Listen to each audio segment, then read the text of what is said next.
여러분 안녕하십니까? 라디오 전망대 이용선입니다.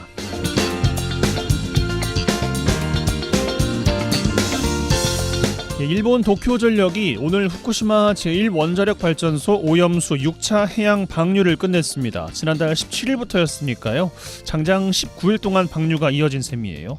5차 때와 같은 7,800톤의 오염수가 바다에 버려졌는데 도쿄전력은 이번 방류에서도 원전 주변 바닷물에서 방사성 물질인 트리튬 농도의 이상은 없었다고 발표했습니다. 일본의 원전 오염수 방류는 지난해 8월에 시작됐습니다. 10개월에 걸쳐 이어지고 있고 비슷한 규모의 7차 방류를 이달 내에 하겠다는 입장입니다. 6차 오염수 방류가 한창이던 시기에 우리나라에서는 한중일 정상회담이 열렸습니다만 후쿠시마 오염수 방류에 대한 우리 측의 문제 제기나 요구는 없었습니다. 중국 측에서 원전 주변 토양 조사를 요구했는데 일본 측은 받아들이지 않았습니다. 주변국들의 우려와 요구에는 응답하지 않은 채 일본 기시다 총리는 중국 측에 일본 수산물 수입 금지를 풀어달라는 요구를 하고 있습니다. 일본의 원전 오염수 방류가 1년이 다 돼갑니다. 일본의 오염수 방류뿐 아니라 정부의 무대응에도 어쩌면 우리부터 문제의식을 잊고 산 건 아닌지 되돌아볼 시점인 것 같습니다. 오늘 라디오 전망대가 준비한 소식입니다. 지역 소식들 뉴스 브리핑 통해서 들어보고요. 매주 화요일 코너 언더독 문화산책 이어집니다. 잠시 후에 뵙죠.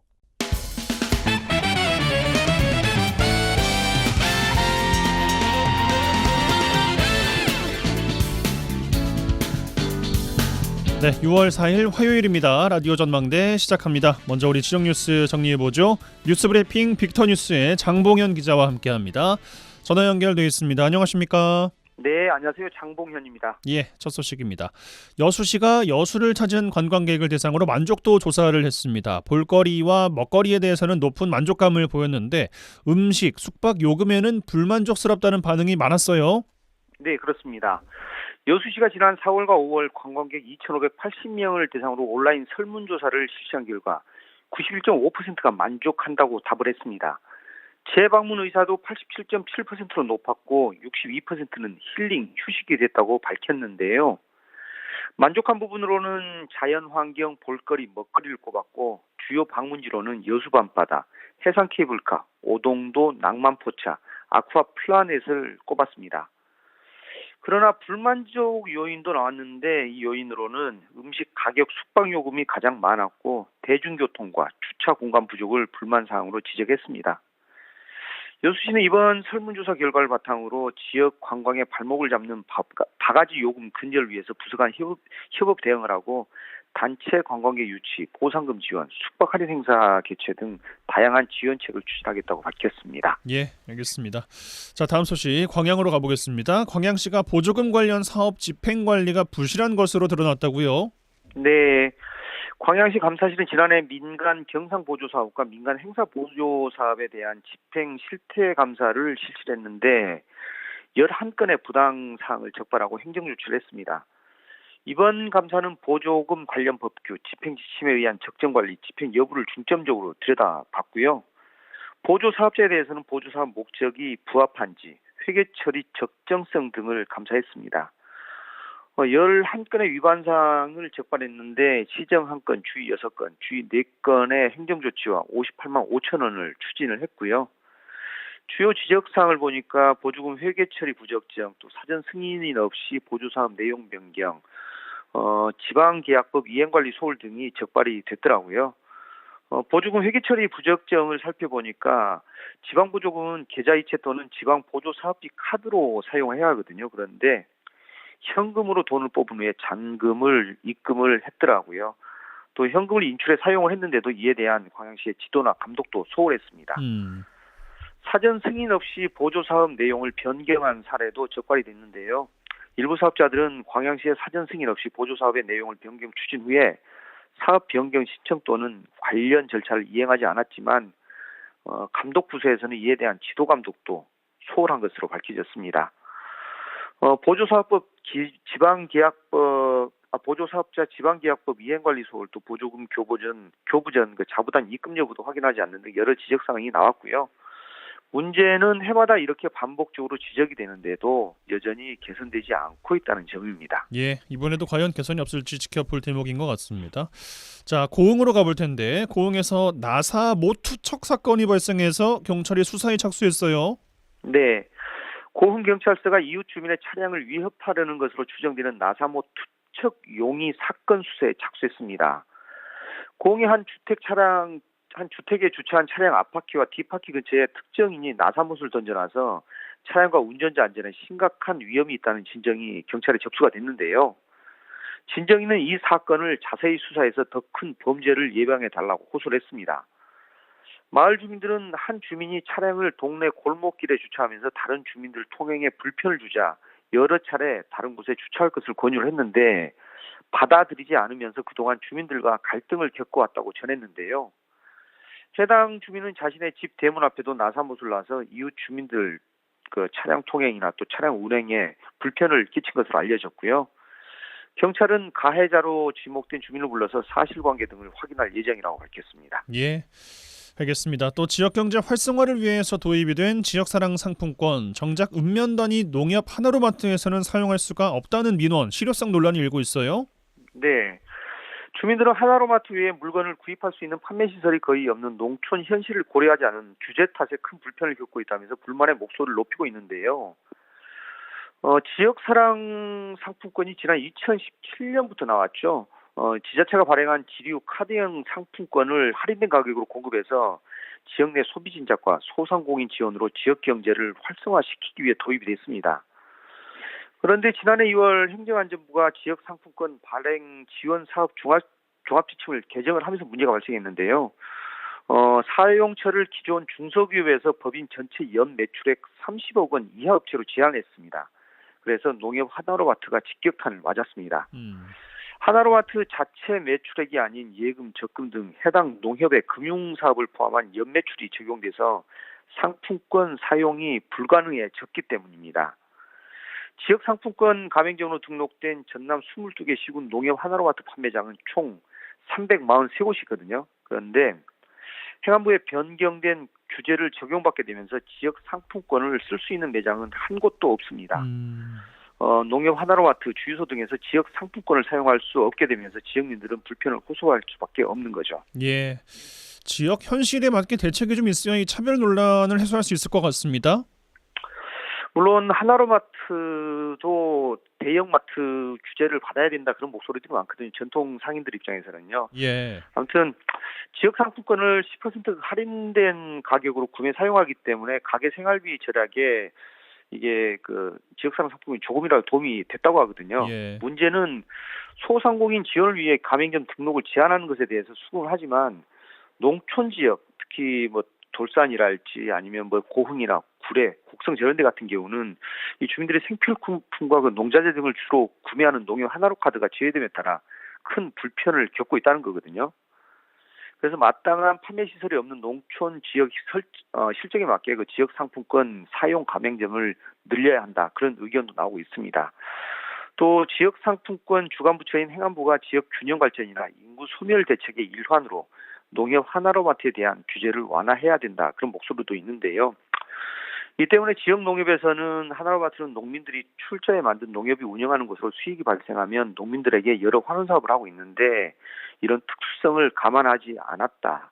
그래서 이런 농협만의 특수성을 감안해서 규제를 풀어야 된다. 그런 입장을 내세우고 있고요. 반면 정부 그리고 전통상인들 같은 경우는 농협 하나로마트 주유소 등의 지역 상품권 사용 규제를 완화를 하게 될 경우에 유통 체인점인 편의점까지 허용하자는 논리로 번질 우려가 있기 때문에 좀 이 부분도 또 심각하게 잘 들여다봐야 되지 않냐 그런 목소리도 나오는 게 사실입니다. 예, 알겠습니다. 이 정도로 정리해 보겠습니다. 뉴스브리핑 빅터뉴스의 장봉현 기자와 함께했어요. 고맙습니다. 네, 수고하셨습니다.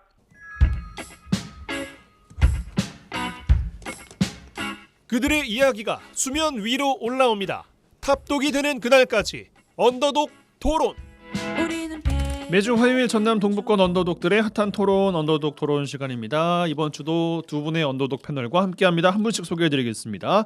이상우 전 여수시의원 함께합니다. 어서 오십시오. 네, 안녕하십니까, 이상우입니다. 네, 이봉남 순천시의원 오셨습니다. 어서 오십시오. 네, 반갑습니다. 순천의 큰딸입니다. 이봉남입니다. 예, 근황 여쭙죠. 먼저 이봉남 의원님. 저는 오늘 이제 6월 회기를 시작을 했어요. 예. 이제 의회가 이제 그 6월하고 11월에 정례회가 두 번 있고 나머지는 이제 임시회인데요. 오늘 6월 회기 시작하면서 한 11일간 하는데 작년도 결산하고 이제 일반 안건 이렇게 처리를 좀 할 거고요. 이제 개인적으로는 제가 그 대학 때 대금 동아리를 활동을 좀 했는데 네. 주말에 잠깐 그 순천만을 좀 다녀왔어요. 이제 왜 다녀왔냐면 다음 주 토요일 6월 8일에 그 순천만 갈대청 행사라고 있는데요.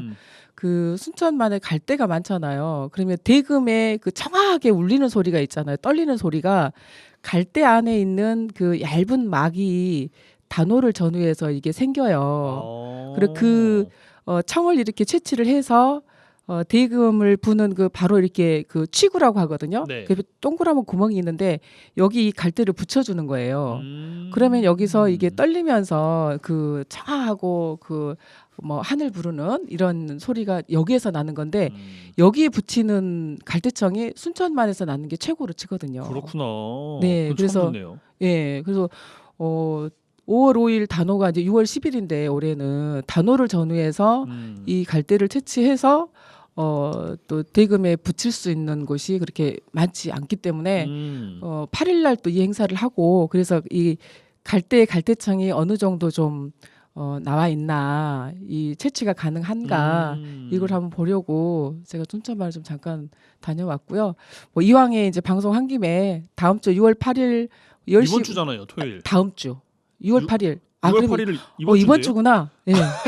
죄송합니다. 시간 끄는 줄 모르고 바쁘시니까. 네, 6월 그렇군요. 8일 이번 주에 네. 10시부터 뭐 오후까지 순천만 생태문화교육원에서 이 순천만 갈대청 행사가 있어요. 그래서 여기서 각 그 유파에 대한 대금 유파에 대한 강의가 있고 오후에는 뭐 원장 연유를 비롯해서 여러 가지 대금 산조에 대한 공연이 있습니다. 전국에서 많이 오시거든요. 예. 그래서 관심 있는 분들은 한번 꼭 토요일 날 오전이나 오후에 순천만 생태교육문화원에 한번 참여해서 갈대청과 또 이렇게 대금 공연을 함께 좀 만끽하는 이런 좋은 기회를 한번 가져보시면 좋겠다 싶어서 한번 소개해 드립니다. 알겠습니다. 네. 이상원님 어떤 한 주 보내셨습니까? 그 지난주와 마찬가지로 제가 그 전남 여성 인권 지원센터 지금 이사장직을 맡고 있지 않습니까? 네. 근데 뭐 해고도 하고 또 자발적으로 퇴사한 직원이 있어가지고 지금 법인 및 시설 정상화를 위해서 지금 열심히 노력하고 있는데요. 오늘 뭐 시설에 약간 문제가 있어가지고 이제 시설을 방문했는데요. 이제 그분은 이제 가시고 나서 시설에 문서고가 있습니다. 그래서 문서고 한번 열어보라 해서 보고 있는데 그 캐비넷이 있는데 어디서 많이 본 보자기가 보이더라고요. 보자기요? 예, 보자기. 그 시의회에서 시의원들 자료 요청하면은 그 분홍빛 보자기를 싸가지고 의원들한테 제출하거든요. 저기 뭐지? 그래서 제가 한번 열어봤거든요. 열어봤더만 2010년 11월 경에 그 서한석 의원께서 그 우리 법인 시설과 법인한테 요구했던 자료들이 있거든요. 그 자료가 있는 거예요. 이게 시의원들 같은 경우는 자료를 본인들만 보고 아니면 전문 요원과 같이 논의해서 그 문제를 풀어야 되거든요. 외부로 갖고 외부로 나가면 유출되면 안 되는 거군요. 자료거든요. 네. 왜냐하면 거기에 지금 개인 정보도 많이 있고 그렇겠죠. 특히 우리 시설 같은 경우는 좀 비공개 시설 아닙니까? 거기에 그 관련된 분들 이름도 있을 것이고 아니 그게 있는 거예요. 보니까 또 이번에 해고당한 그 직원의 또 필체가 딱 거기 적혀 있더라고요. 야 이건 도대체 뭔가 조만간 지금 서류 좀 정리하고 있는데 이 문제에 대해서 여수시 의회하고 시 정부에다 저희를 조만간 문의를 할 예정이거든요. 어떻게 유출된 경위가 어떻게 된 것인가. 이 다음에 만약에 혹시라도 이 부분도 뭐 시의회나 이런 부분에서도 뭉갠다면은 또 관련 또 수사를 요청할 수밖에 없는 이런 상황인 것 같습니다.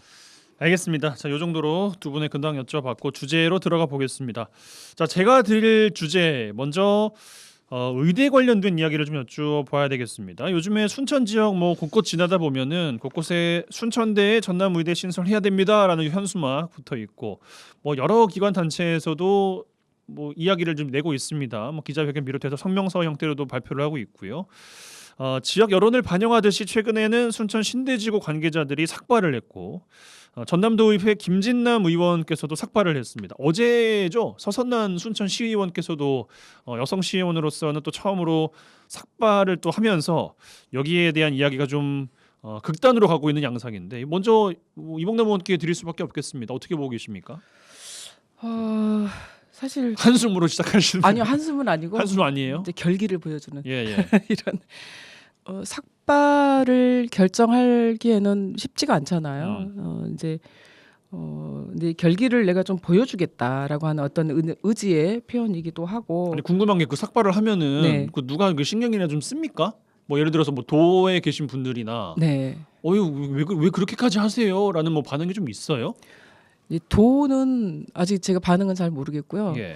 또 시에서는 사실 이 반응은 있죠. 굉장히 큰 이제 반향이 저는 있을 거라고 좀 보는데. 뭐 시야 뭐 같이 의견을 하고 그렇죠. 있으니까. 예. 그래서 이제 삭발이라고 하는 게 우리가 쉽게 결정하기가 어렵잖아요. 그럼요. 어떤 뭐 절대절명의 상황이라든지 혹은 결연한 의지를 보여주고 싶을 때나 아니면 이제 삭발을 했을 때 이걸 통해서 어떤 성과가 좀 얻어질 것 같다라고 하는 어떤 그런 찰나들이 있어요. 그래서 굉장히 좀 신중하게 사실은 결정하고 또 행동에 옮기고 그동안에 쭉 해왔던 이런 삭발의 어떤 그 의미들을 보면 이제 있는데 지금 이제 순천에서는 뭐 정치권에서는 이제 세 분이 좀 하셨고 다 이제 민주당 소속이기는 합니다만은 또 주민 조직에서도 지금 했는데 어쨌든 이제 삭발을 한 것은 그만큼 우리가 동북권 특히 이제 전남 의대에 대한 그 유치가 절실하다. 그리고 이 동북권 특히 순천에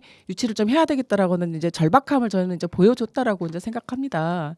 이제 다만 이게 이제 삭발이 조금 잦아지게 되면 조금 전에 제가 삭발의 어떤 의미를 얘기했던 부분이 다소 좀 희석되거나 어떤 이런 부분도 없지 않아 지금 좀 이렇게 그 조금씩 좀 올라오고 있는 그런 의견들이 있어요. 그래서 네, 너무 흔해져 버리니까. 예, 그렇죠. 그래서 이 삭발의 그 동안에 우리가 쭉 역사적으로 봤을 때 어떤 그런 삭발의 그 시기와 또 의미를 정말 좀 존중하면서 무슨 말씀이신지 알겠어요. 했으면 좋겠다는 생각이 드는데 이게 사실은 또 후반기 원구성과도 전혀 또 연관이 없는 부분도 아닙니다. 이제 그런 부분도 조금 그건 연관이 무슨 좀 말씀이세요? 있을 수 있고 결의를 더 보여준 사람이 뭐 의장을 한다거나 뭐 이제 그런 게 된다는 거예요?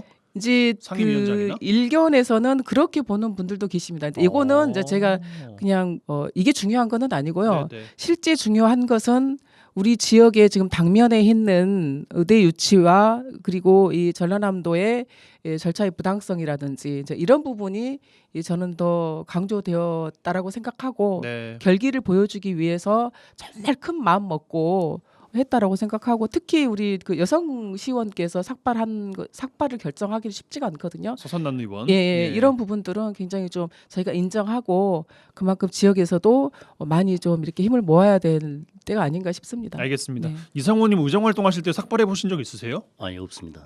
저는 대화와 타협으로 정치를 했기 때문에 어떻게 보고 계십니까? 순천 지역에서의 이 삭발 정치라고 뭐 이름을 지을 수 있을지는 모르겠습니다. 이게 이제 장애투쟁 중에 가장 두 가지를 찝는다면은 삭발하고 단식 두 가지가 있지 않습니까? 그렇죠. 근데 이 삭발 같은 경우는 이게 시각적 효과가 있는 겁니다, 그냥. 그리고 이제 단식은 좀 힘든 부분이 있고 이러다 보니 그래도 또 삭발 같은 경우는 어떤 지층을 결집하거나 뭐 투쟁 동료의 효과가 있긴 그렇습니다. 하는데 네. 지금 같은 경우는 지금 순천 시민들께서도 이 시의원들의 삭발에 이제 동의를 하고 계시고 하지만 전남도 같은 경우는 아예 반응 자체가 없지 않습니까? 우리는 하겠다, 강행하겠다. 그리고 2025년도에 신입생을 모집하겠다. 결국 아까 말씀하신 대로 극단의 정치로 가고 있는 겁니다. 결국 대화와 타협을 해야 되는데 정치란 게 모든 거 해결책을 세워줘야 되는데 그렇지 않고 양극단으로 가면서 너네들끼리 알아서 해라. 우리는 우리 일을 하겠다. 이런 정치를 하고 있으니 좀 아쉬운 점이 있습니다. 네.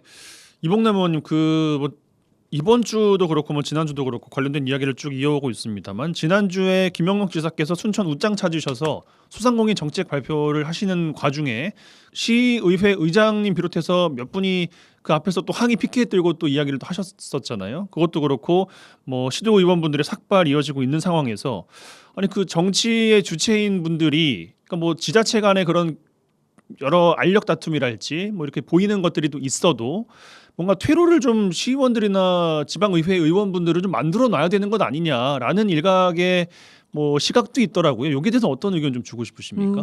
저도 다 같이 뭐, 그러면 어떡하냐 이제 이런 예, 말씀이었던 것 같은데. 저도 또 일정 부분 동의합니다. 이제 지금까지는 우리가 이제 그동안에 이제 보여준 뭐 방금 말씀하신 여러 가지 이제 액션들이 있었잖아요. 또 도지사께서 이제 순천 오셨을 때 뭐 항의하는 어떤 이런 방식이라든지 또 삭발의 방식이라든지 또 같이 이렇게 또 집회를 해서 항의하는 방식이라든지 이런 액션들은 이제 기본적으로 필요하다라고 보고요.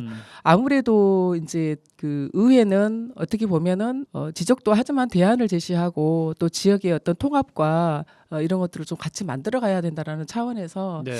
지금은 이제 출구가 우리가 하나도 없어 보여가지고. 보여줄 정도의 액션 행동은 하고 있다라고 이제 저희도 판단하고 앞으로는 이제 오늘 우리 그 의회에서도 또 자유 발언이 좀 있었어요. 예, 예. 의대 유치와 관련해서 뭐 또 우리 도민들 투표를 하면 어떠겠냐라고 하는 이런 자유 발언도 있었지만 제가 이제 또 그걸 좀 들으면서 네. 저는 개인적으로 우리 이제 정치권에서 의대 유치에 대한 당위성이라든지 지금 현재 일어나고 있는 여러 가지 것들을 표출을 하고 있지만 실제 지금 왜 절차적으로 잘못됐는지 그다음에 의대 유치가 뭐 필요하긴 하지만 곳곳에 왜 여기가 좀 필요한지 그리고 우리 순천시에서 또 의료 격차 해소를 위한 여러 가지 뭐 시스템을 만들겠다라고 영역을 해놔서 굉장히 좀 진일보된 정책을 펼치려고 하는 부분들이 있어요.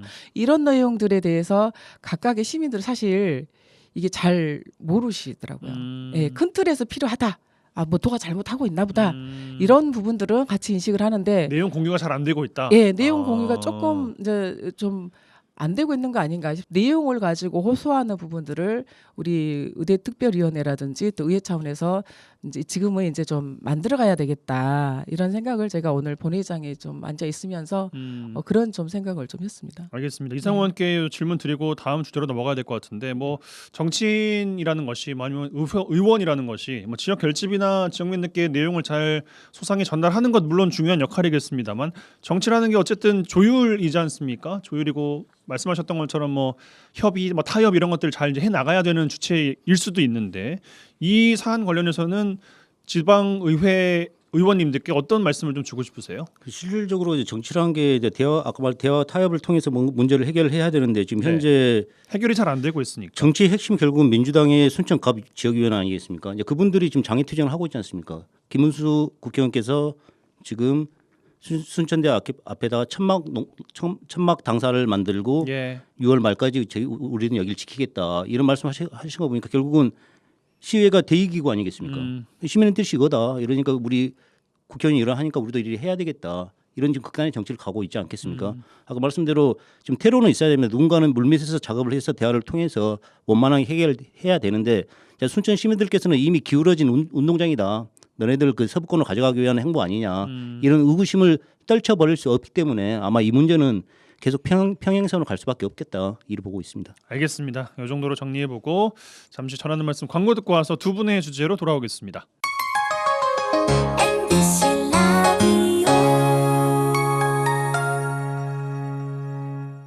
여수 MBC 라디오 전망대 함께 하고 계십니다. 매주 화요일 코너 언더독 이상우 전 여수시의원, 이봉남 순천시의원 두 분과 함께 하고 있습니다. 자, 두 분 언더독 패널들의 주제로 들어가 보겠습니다. 먼저 여수로 갈까요? 이상우 의원님 어떤 주제 꺼내시겠습니까? 네, 민선 8기 정기명 시장의 핵심 공약인 여수만 르네상스의 윤곽이 드러났습니다. 1억 7천만 원의 사업비를 들인 용역 최종 보고회가 최근에 열렸고 7월 초에 미래 비전 선포식을 갖고 각 부서별 실행 계획을 만들어 간다고 합니다. 그래서 오늘 정기명 시장의 핵심 공약인 여수만 르네상스에 대해서 오늘 얘기해 볼까 합니다. 정체가 뭐예요? 그래서 결국은 이런 영역 보고 하면은 지금 여수만 르네상스라는 이런 키워드가 없다는 소리입니다. 네. 너무 모호하다. 모호하다. 예. 뭐가 있긴 있는데 모호하다. 예. 실질적으로 지금 영역 평가서를 보고 대다수의 사람들이 뭐 관광 개발 계획 아니냐 이런 평가를 내시거든요. 네. 단 한 가지 그 광양만의 신성장 녹색 산업지대를 짓거든요. 이게 미래 산업에 대해서 고민한 부분 보이는데 나머지 여자만, 장수만, 가망만, 여수, 해만에는 거의 해양 레저 시설 그리고 관광 시설만 설치하겠다. 근데 이미 이런 내용들은 관광 개발 뭐 5개년, 10개년, 15년, 20년 다 저희들이 용역을 다 한 내용들이거든요. 관광 개발에 대해서는 이미 내용이 있는데 예. 그 르네상스라고 하는 것의 정체가 관광 개발이냐라는 것에 이제 물음표가 있다는 그렇죠. 거잖아요. 그 물음표고 이게 2040 본인의 임기는 결국 다 2년밖에 지금 안 남았거든요. 예. 근데 이게 2040년까지 중장기 계획을 발표하면서 8,400억을 여기다 투입하겠다. 그래서 올 7월 초에 선포식이 끝나면은 각 부서별로 실행 계획을 만들고 예산을 세워서 앞으로 연간 거의 뭐 580억이더라고요. 이 예산을 투입하겠다 이런 뜻 아니겠습니까? 근데 실질적으로 이런 핵심 공약 같은 경우는 이미 시장 선거 때부터 그 내부 그 관계된 관계자들끼리 해서 바로 시작되는 게 핵심 공약 상황이거든요. 근데 이게 지금 너무 때가 늦은 것이고 본인이 언제까지 할지도 모르겠는데 2040년까지 과연 이 용역 결과가 언제까지 유효할 것인가? 1억 7천만 원 예산을 들였는데 또 다시 또 보통 시장이 바뀌면 다 캐비닛에서 다 들어가거든요. 또 새로운 또 용역을 또 시행할 것이고 다만 좀 그래도 좀 1억 7천만 원 예산을 들여가지고 좀 합리적인 용역을 하려는 의도는 좀 괜찮습니다. 보통 다른 시장 같으면 10억, 뭐 15억 뭐 이런 예산을 태우거든요. 근데 1억 7천만 원 들여서 했다는데 어떤 핵심적인 사항이 보이지 않습니다. 이미 여수 시민들이 지금 즐기고 지금 시행하고 있는 관광 개발 계획이지 않냐 이런 의구심이 들고 있다고 볼 수 있습니다. 그 뭐 르네상스라는 것이 여러 가지로 해석이 가능하겠습니다만 일단 뭐 핵심 공약이긴 했는데 그 당시에는 이게 그래서 뭐지라는 것을 일단 좀 두고 보자라는 계획이었는데 결국 관광 개발 사업이네라는 말씀이신 것 같은데 네. 아니 뭐 르네상스 하면은 뭐 관광 개발 사업도 하고 뭐 지역의 활력도 좀 돋게 하고 뭐 이런 취지로 이해할 수는 없는 거예요? 실질적으로 이제 이런 계획 자체가 이제 너무 늦게 나왔고 뭐 이미 전반기 다 돌고 이제 후반기에 들어가서 좀 탄탄하게 시정을 안정시키는 이런 단계가 되는데 새로운 사업도 시작한다는 뜻 아니겠습니까? 네. 섬 박람회 같은 경우도 결국은 시장님이 그 전임 시장께서도 이걸 선거조직으로 활용하신 거거든요. 이것도 이제 선포식이 끝나면 분명히 각 동별로 또 여수만 르네상스 또 추진위원회를 구성하고 이분들이 또 활동하는 이런 방법을 또 취할 겁니다. 그러면 거기다 예산을 만들고 팜플렛 제작하고 시민들 동료시키고 어떤 뭐 분위기 조성하는 거 분위기 조성 이런 사업을 또 할 거예요. 예. 특히 좀 아쉬운 거죠. 이 구체적 사업 내용도 없는 걸 가지고 어떤 또 다음에 자기의 자리를 위한 어떤 행보가 되지 않을까 이런 우려가 있는 것이고요. 그 르네상스는 새로운 것을 만들어야 되는데 이런 내용이 전혀 없습니다. 61가지의 세부 계획이 있긴 있는데 뭐 일률적인 그동안 계속 우리 여수 시민들이 봐왔던 뭐 정치권에서 매번 봐왔던 이런 내용 좀 그런 내용이 더라고요. 그래서 과연 이게 시민들에게 과연 어떤 메시지를 전달할 것인가 이런 부분이 좀 생각이 들더라고요. 예, 이봉남 의원님 어떤 총평 주고 싶으세요? 많이 늦었다는 생각이 들어요. 늦었다. 예, 이게 이제 그 저희가 임기가 4년이잖아요. 근데 4년이 긴 것 같지만 그렇게 또 긴 건 아니거든요. 그래서 당선이 되면 인수위원회를 구성해서 거기서 우선순위라든지 이런 것들을 다시 좀 조정하잖아요. 네. 공약을. 그래서 그때부터 시작해서 바로 이 들어가야 된다 저는 생각합니다. 그러고 본 예산에 반영해서 1년간 이렇게 영역을 하게 되면 1년이라는 시간이 소요가 돼요. 그래야지 후반기 들어가기 전에 계획이 이제 삽을 뜰 수가 있으니까. 그렇죠. 계획이 이렇게 들어갈 수가 있습니다. 이제 뭐 다만 그 계획이 정말 좀 실효성 있고 지역에 맞는 어떤 그 큰 그림을 이제 그린다는 차원에서 추진을 이제 해야 되는 게 맞다고 보지만 내가 단체장이라고 했을 때는 어떤 그렇게 조금 더 좀 속도감 있게 추진을 했을 때 본인이 그 약속한 공약이 추진이 될 수 있고 그 여수만 르네상스도 제가 이제 내용은 뭐 기사를 통해서만 이제 접하긴 했지만 부서별로 실행 계획을 올해 세워서 내년부터 하겠다 그러면 추진하다가 그쳐요. 그리고 이 계획이 다음 단체장이 이제 다시 또 재선을 하시게 되면 이제 연속성이 있겠지만 또 틀리게 되면 이거는 정말 캐비넷에 들어가 있을 수도 있는 이런 계획이 되기 때문에 문제 의식은 같이 하시는 거네요. 예, 그래서 지금이라도 조금 우선순위를 좀 선정하면 좋겠다라는 생각이 좀 들더라고요. 네, 예. 이상호님 뭐 덧붙일 말씀 있으십니까? 일단 7월 초에 미래 비전 선포식을 갖고 각 부서별로 아까 실행 계획을 만든다 했지 않습니까? 좀 네. 구체적인 실행 계획이 나와가지고 내년이라도 결국 올 연말에 예산을 세워서 내년에 실행한다는 뜻 아니겠습니까? 정말로 시민들을 위한 이런 구체적인 실행 계획이 나왔으면 좋겠습니다. 알겠습니다. 자, 순천으로 가보겠습니다. 이봉남 의원님 어떤 주제 꺼내시겠습니까? 예. 그 우리 순천 원도심 매곡동에 삼산중학교 부지가 있어요. 네. 그 2017년에 신대지구로 이 삼산중학교가 이제 옮겨가기로 결정이 되면서 그랬죠. 이 삼산중학교 부지와 관련해서 여러 가지 순천시와 순천교육청과 그다음에 중흥건설 3자 간의 부지 관련된 여러 가지 소유 또 분할 문제 또 소유권 문제 기부 체납 문제로 오랜 시간이 좀 걸렸었는데요. 작년에 이제 논란들이 조금씩 좀 협의해서 정리가 좀 되면서 이제 삼산중학교가 현재 이제 그 매곡동에 있는 그 삼산중학교 학교 용지가 좀 폐지되는 이런 절차가 좀 진행이 좀 되고 있습니다. 폐교 절차가 진행 중이라는 말씀이신 거죠? 예, 이제 개인적으로는 제가 이제 그 지역구이기 때문에 굉장히 신대로 이제 그 이설된다라고 할 때도 굉장히 좀 반대를 많이 했고 굉장히 좀 아쉬운 그럼요. 아쉬운 측면이 많습니다. 예. 그리고 지금도 이 신대로 가서는 안 되는 이제 신대는 필요하면 또 학교 좀 신설을 하고 또 현 그 삼산중학교는 매곡동에 그대로 자리를 했었어야 한다라고 하는 지금도 변함이 없는 입장인데 그 당시에 이제 중흥건설, 전라남도 교육청, 또 순천시 이렇게 3자 간에 협약을 했었거든요. 그 협약에 의해서 부지 이전 측량이 이제 마무리가 좀 됐고 구획 정리도 지금 마무리가 됐습니다. 그래서 에코밸리에서 이제 구획 정리된 내용들을 변경 분할을 해달라고 하는 변경 시도를 좀 여러 차례 했었었는데 반영되지는 않고 협약된 대로 원안대로 해서 지금 분할을 해가지고 도시계획 변경 요청이 지금 되어 있는 상태입니다. 만약에 이제 이 도시계획 변경이 된다라고 하면 이제 옛 그 매곡동에 있는 삼산중학교 이제 학교 용지가 폐지되고 폐교는 아닙니다만은 좀 이제 그 삼산중학교가 매곡동 삼산중학교가 좀 역사 속으로 좀 사라지게 되는 이런 되지 않겠는가 하는 좀 아쉬움이 좀 많이 남는 이런 시기입니다. 지역 의원으로서 아쉬움은 당연히 이제 갖고 계실 수밖에 없는 것 같고 네. 지금 되돌릴 수 있는 여지는 그렇게 많이 없어 보이긴 하거든요. 네, 네. 관건은 갈등의 여지가 아직도 남아 있느냐라는 것이 첫 번째고 그리고 그러면은 그 활용이 되지 않을 부지는 어떻게 활용이 될 것이냐 이 두 가지인 것 같은데 어떤 말씀 주고 싶으십니까? 예, 저는 그 두 가지 다 지금 현재 존재한다라고 지금 보고 있거든요. 그 동안의 갈등은 중흥건설이 이제 에코밸리로 협약 당사자를 이제 변경을 하긴 했지만 네. 중흥에서 이 부지 변경 분할을 협약 체결한 대로가 아닌 변경 분할을 지금 요구하면서 이 사실은 갈등이 시작이 된 거거든요.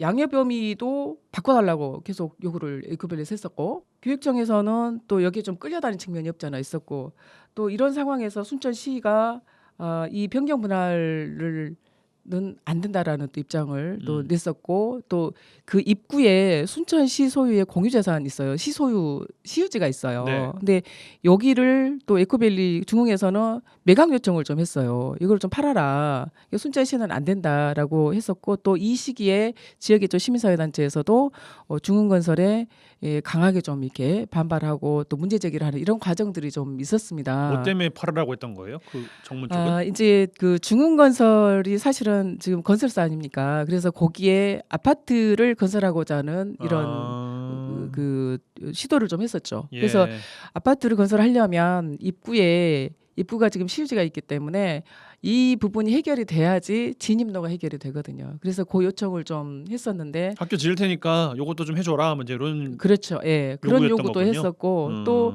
입구에 이제 도로가 좀 좁다 보니까 도로 점용 요청도 좀 했었고 근데 이 부분들을 순천시에서는 불가하다라고 하는 입장을 계속적으로 좀 가져왔었고요. 에코빌 이게 중흥에서 신대에 중학교를 신설하면서 바로 소유권 이전하고 기부 체납을 해주기로 했거든요.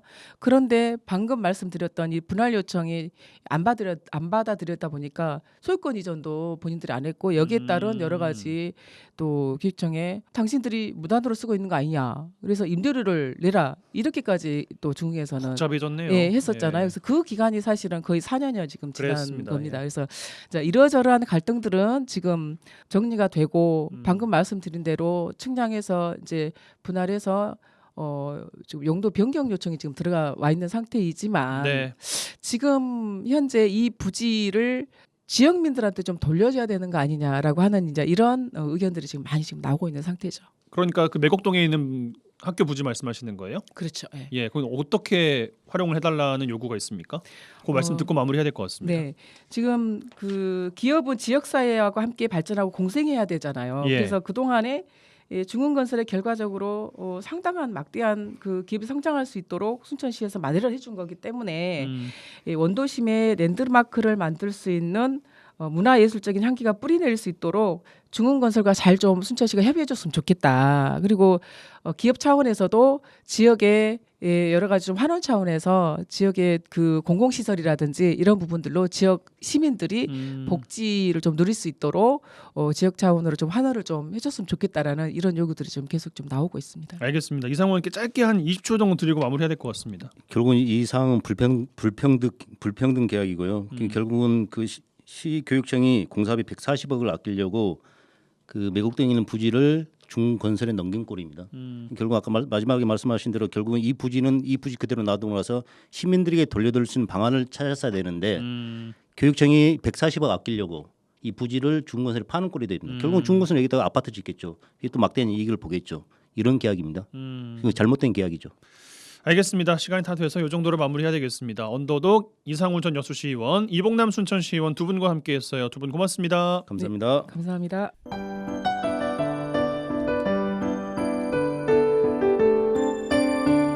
라디오 전망대 문화 산책.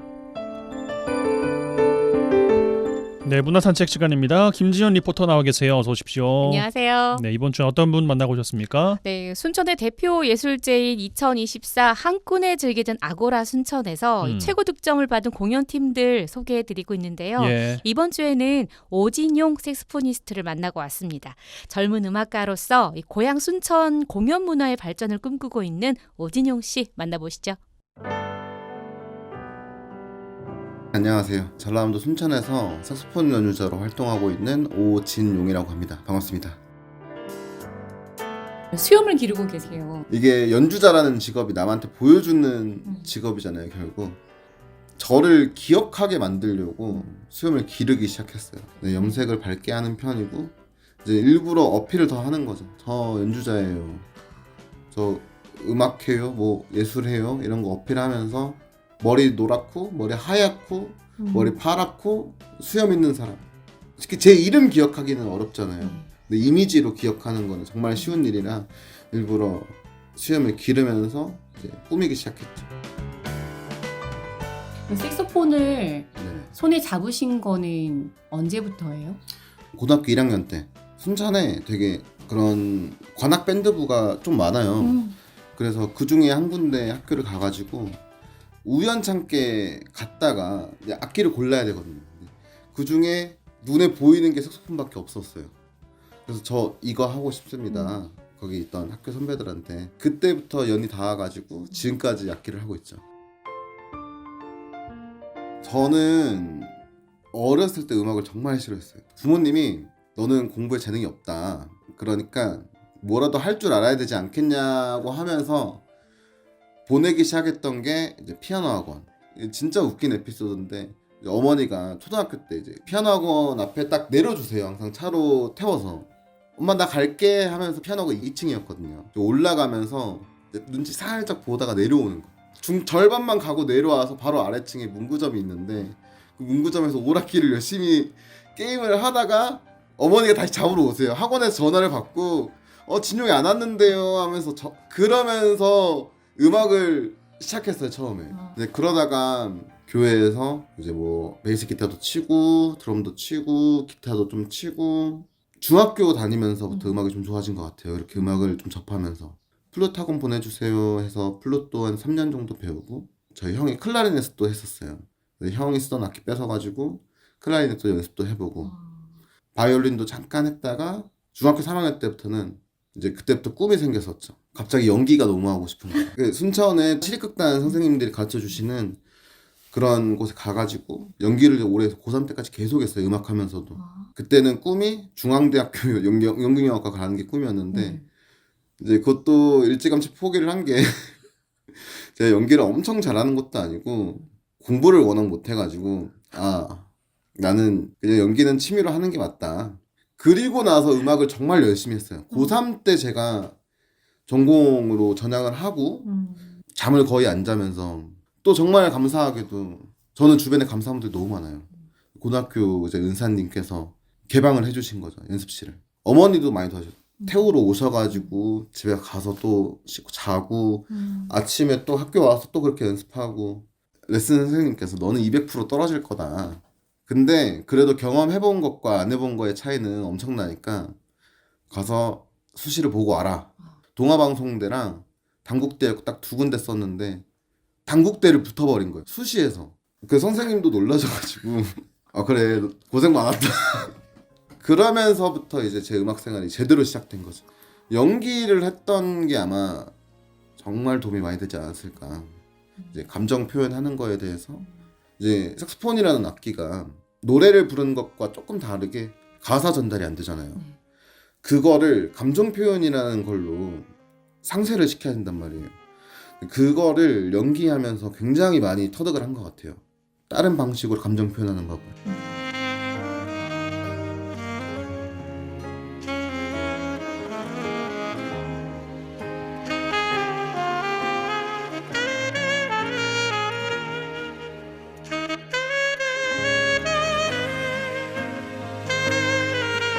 굉장히 젊은 연주자예요. 서울에서 어느 정도 활동을 하다가 이제 네네. 고향으로 아예 내려왔어요. 이제 이곳에서 내가 어떤 걸 해야 되겠구나라는 게 눈에 보였을 것 같아요.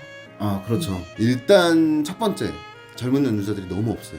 그게 가장 크다고 생각해요. 젊은 연주자가 없다는 거. 젊은 연주자들은 특히 실력이 금방 오르거든요. 그 젊은 연주자들보다 나이가 있는 사람들이 경각심을 가지기 시작하죠. 이러다가 좀만 더 지나면은 내 자리가 없어지겠다. 그러면은 이제 그때부터 자기도 연습을 더 하고 서로 시너지를 내기 시작하는 거죠. 그래서 첫 번째 젊은 연주자가 없는 거. 두 번째 공연할 때가 많이 없어요. 아직도 부족해요. 사실 길 다니면서 버스킹하고 이러는 거는 아무 상관이 없어요. 그거는 서울에서 하는 거나 여기서 하는 거나 똑같아요. 연주자라는 전업 연주자라는 입장에서 이 연주를 통해서 금전적인 이득이 없을 경우에는 사실 결국에는 다른 길로 빠지게 돼 있거든요. 그래서 연주자들이 점점 위로 올라가게 되고 특히 지방 쪽에 연주자들이 없어지는 이유 중에 하나지 않을까 저는 그렇게 생각해요.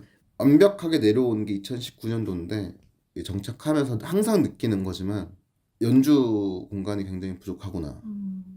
저도 순천에서 하는 공연이 한 달에 2개, 3개가 될까 말까요. 그런 의미에서 아고라가 정말 순천 문화재단이 참 잘해주고 있다고 생각하죠. 근데 더 성장해야 된다. 정체되기 시작하면은 다른 지역의 연주자들을 모셔오는 것만도 못하는 연주를 펼치게 되는 거죠. 지금도 조짐이 많이 보이고 있어요. 어떤 부분을 보면서 그런 걸 느꼈어요? 제 아고라 오디션도 매년 참여하는데 이제 새로운 연주자들이 일단 너무 적고 레파토리가 비슷한 거에 대해서 항상 느껴요. 저만 해도 그날 어디에서 누구에게 라는 것들이 이제 키워드가 다 있잖아요.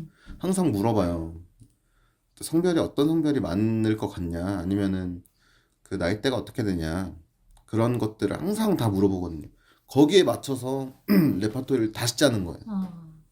그리고 항상 연습하면서 새로운 곡들을 추가시키려고 노력을 해요. 그래서 조금씩 늘려가면서 그 전에 있던 거를 점점 갈아 끼우는 거예요. 그게 갈아 끼운다는 게 엄청 중요하거든요.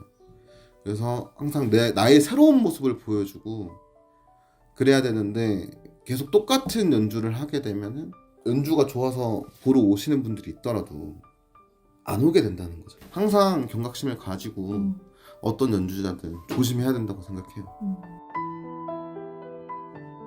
어떤 꿈을 갖고 계시는 거예요? 사실 여건만 좀 되면은 주변에 친한 지인 연주자들을 좀 데리고 와서 공연을 좀 자주 하고 싶어요. 안 그래도 제가 브라스 밴드를 지금 이 장소에서 연습하고 있고 이제 온라인으로도 활동을 되게 많이 하거든요. 네. 온라인 연주 활동하면서 알게 된 이제 인플루언서들 또 공연 준비도 많이 하고 있고 사실 근데 여건이 많이 안 되긴 하죠. 그 여기까지 불러오는 거에 대한 비용과 또 장소와 또 홍보까지 생각하면은 그냥 쉽게 생각할 수 있는 문제는 아니기 때문에 내년이나 내후년 정도에 그래도 순천 지역에서 좀 제대로 한번 연주를 만들어 보고 싶긴 해요. 궁극적인 목표는 서울 연주자들을 데리고 내려오는 거예요. 계속 지역 연주자들 다 망한다 라는 얘기가 나올 수도 있고 안 좋은 점으로는 좋은 점으로는 그 지역의 음악적, 문화적 실력 향상이 된다는 거예요. 오히려 관객들, 청중들은 점점 더 좋은 것들을 찾기 시작하는 거예요. 그래서 이제 도파민이라고 하죠. 나에게 기쁨을 줘, 이런 관계가 돼버리는 거니까 지역 예술가들도 더 발전할 수밖에 없는 거예요. 더 발전해야 살아남을 수 있고, 잘하는 사람이 살아남는 게 아니라 살아남는 사람이 잘한다고 생각하거든요. 어떤 생각으로 항상 연주를 하세요? 제가 이제 연주를 할 때 항상 떨리거든요. 근데 그 떨림이 너무 좋아서 무대를 계속 서요. 저는 이제 그 떨림으로 도파민을 충족을 시키는 거예요. 근데 그 떨림이 너무 좋아요. 이 사람들이 내 연주를 듣고 좋아해주고 그 반응들을 상상하면서 연주를 하는 거예요. 이 사람들 내가 이 부분을 이렇게 연주했는데 어떤 반응을 할까? 이제 모니터링 다시 할 때 어떤 반응을 보여주는지를 보기 위해서, 그래서 연주를 더 열심히 해요. 새롭게 만들려고 더 노력하고요.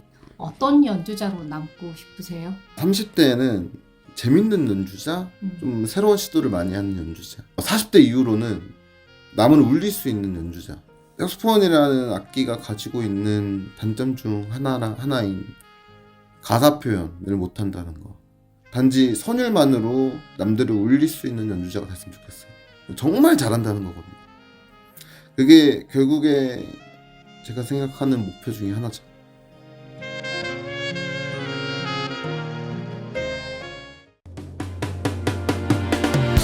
네, 화요일 라디오 전망대 마치겠습니다. 이용선이었습니다.